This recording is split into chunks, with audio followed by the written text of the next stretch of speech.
একটা ছোট্ট ঘর। ঘরের দেওয়ালগুলো যেন বছরের পর বছর ধরে চুপ করে দেখে আসছে। ঘরের এক কোণে একটা ভাঙা চেয়ার। চেয়ারে বসে আছে দিলীপ, পিঠটা সামান্য ঝুঁকে, দুই চোখ জানালার দিকে।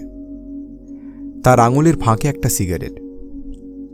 সিগারেটের ধোঁয়া উঠছে আর বাতাসে মিলিয়ে যাচ্ছে,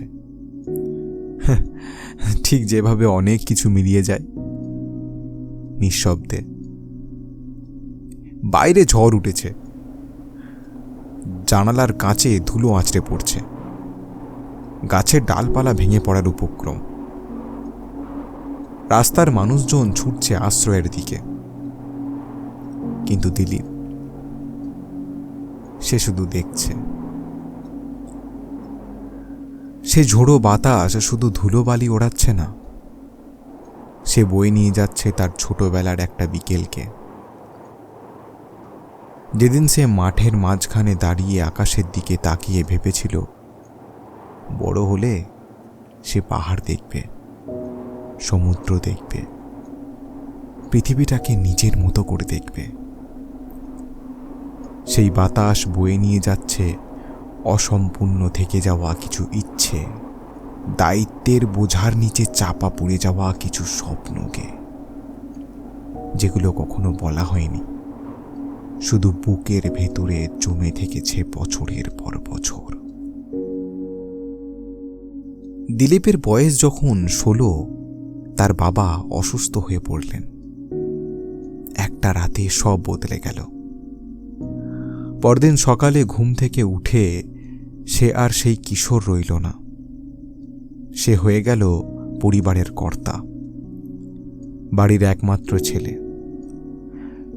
স্বপ্নগুলো নিজের মনের ভেতরের একটা ছোট্ট ঘরের তাকে গুছিয়ে রেখে সে হাঁটা দিল পাশের গ্রামের কাপড় কলের দিকে।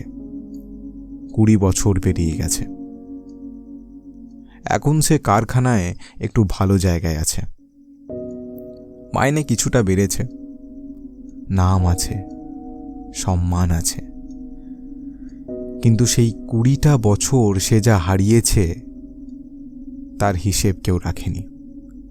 ভোরের অন্ধকারে উঠে কাজে যাওয়া, রাতে ফিরে মাকে ওষুধ দেওয়া, বোনের পড়ার খরচা জোগানো, এসবের মাঝে নিজের কথা ভাবার আর সময় হয়নি তার। কখনো অভিযোগও করেনি, কারো কাছে জিজ্ঞেস করেনি কেন কেন আমার সাথেই এমন হলো। আজ এই ঝড়ের সন্ধ্যায় প্রশ্নটা ভিতর থেকে উঠে আসছে, কিন্তু কোনো উত্তর নেই। শুধু জানালার ওপারে বাতাসে ভেসে যাওয়া ধুলো,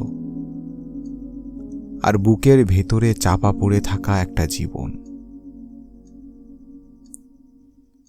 হঠাৎ হাতে গরম লাগে। দিলীপ চমকে তাকায়। সিগারেটটা শেষ হয়ে গেছে, আঙুলের ডগায় ছাই। সে জানালার ফাঁক দিয়ে সেটা বাইরে ফেলে দেয়। তারপর সে চেয়ারে হেলান দেয়, চোখ বোঝে। ক্লান্তি নয়, একটু আশ্রয়। সে ঘুমের ভেতরে সে খুঁজে নেয় তার নিজস্ব এক দেশ, যেখানে কোনো দায়িত্ব নেই, কোনো হিসেব নেই, যেখানে 16 বছরের দিলীপ এখনো মাঠে দাঁড়িয়ে আকাশ দেখছে। তার স্বপ্নগুলো অক্ষত।